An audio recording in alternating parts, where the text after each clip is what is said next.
Hello, friends. A new episode of SKIBIDI Toilet has just been released, and it will be broken into pieces again. I have something to tell you, but there are still many unanswered questions. For example, what did Astro SKIBIDI forget here? Why TV Man Titan couldn't get infected? And what secret ability of his did no one notice? And for what reason did the big TV man not teleport us to the laboratory? So watch until the end so you don't miss it. At the beginning of the episode, we see an ordinary cameraman killed, but when we look up, we can see the previous episode, but from a different angle. Here you can see the moment when the big speaker was killed, and if you look to the left, there is an incomprehensible thing lying around with red dots. But this is just one of the tentacles of the fake scientist.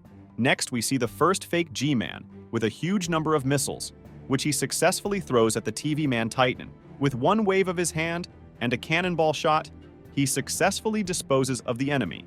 It is also worth mentioning that before the shot itself, a round purple field is formed around the core.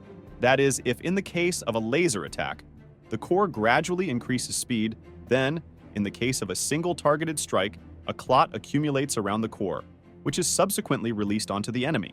In the same scene, we see how TV Man Titanium absorbs the power of another fake G-Man, who fired his lasers. Note that he does not have yellow lightning bolts before he is fired.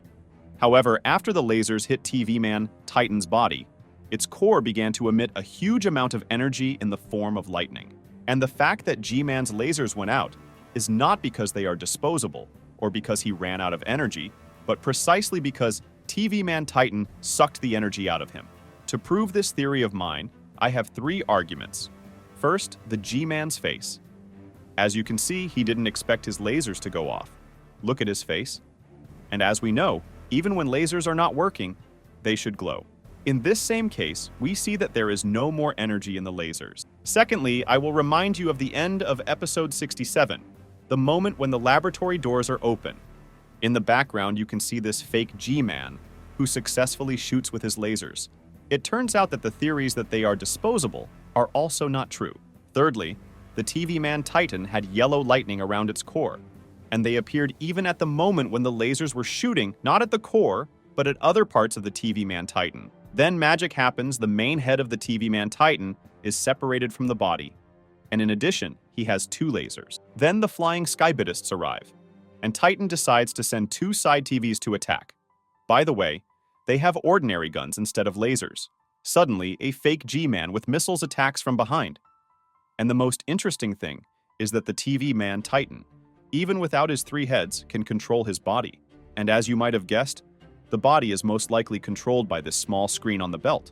After all, if we remember TV Woman, who also has such an ability, when she is left without a head, her body does not move at all.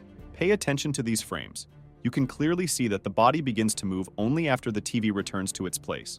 The rest of the time, it is like a statue, and therefore, the T-Mans cannot be controlled without a head.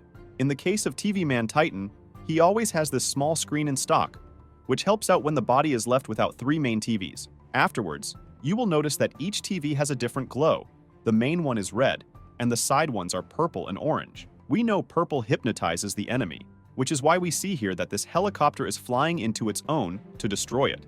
The orange glow burns enemies, but the red glow is something in between.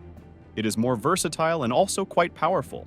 At the moment when they return to the body, you can notice different emotions on them, one of which we have already seen in the plum in the frame.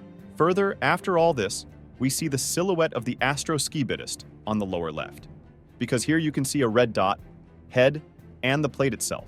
It still seems to me that it's not him, but just a similar silhouette. You can write your guesses in the comments. After T-Man cuts off his head, a SKIBIDI parasite suddenly appears, but then quickly dies. But why? Does TV Man Titan even have protection against the parasite? I think she killed the parasite, because TV Man Titan still had that huge surge of energy from the fake G-Man with lasers, which is why the parasite failed to infect and died from electric shock. However, if the parasite were huge, I think it could still infect TV Man Titan. Next, we are shown the last fake G-Man and two Titans who are trying to hold him. But he easily frees himself and wants to fight against the TV Man. Titan accepts this invitation and does something that I could not predict. He teleports his hand behind him and kills him with ease. This is another ability of the Titan that we see for the first time, and in my opinion, it is its strongest feature. Naturally, Speaker Man. Titan claps for him, and Cameraman. Titan likes him. TV Man. Titan shows a smile, and then we suddenly see an ordinary SKIBIDI toilet, who is killed by the big TV Man, and says, "Shut up." Further, when we ask him to teleport us to the laboratory, he says, "No, it is too early," and then says, "We'll look at this first." That is, he suggests, first, to take your time and see what is happening in the laboratory, and after that, the part ends, as usual, at the most interesting moment. The series turned out to be quite mysterious and interesting. Don't forget to subscribe so you don't miss new videos.